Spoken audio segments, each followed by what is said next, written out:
In this segment, we'll be talking about America's military and the veterans in defending the freedom during the Cold War. Specifically, how did America's military forces defend freedom during the Cold War? When we consider the service of so many men and women, a strong military was the key to America's victory over the Soviet Union in the Cold War.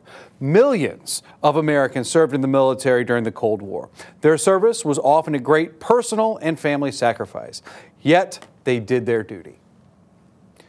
President John F. Kennedy, in his inaugural address in 1961, pledged that the United States would pay any price, bear any burden, meet any hardship, support any friend, oppose any foe, in order to assure the survival and the success of liberty.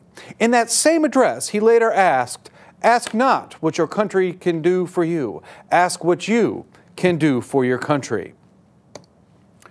As we consider the American military forces during the Cold War, millions of Americans served in the military, defending freedom in wars and conflicts that were not always popular. Many were killed and even more were wounded. The nation was most shaken when President John F. Kennedy, a World War II veteran, was assassinated in 1963 in Dallas. In an event that shook the nation's confidence, that began an era of internal strife and a great deal of divisiveness, especially spurred by divisions over U.S. involvement in the Vietnam War. Speaking of the Vietnam War, we have to consider how were these veterans welcomed home.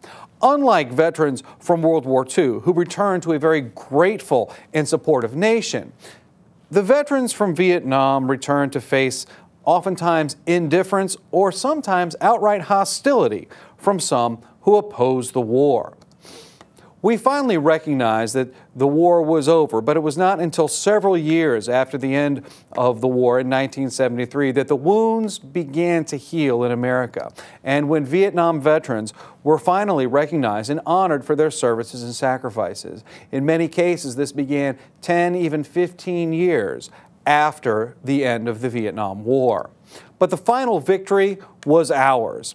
As a result of the service of these American veterans, the ideals of democracy and freedom ultimately prevailed in the Cold War struggle with the Soviet Union and its brand of communism.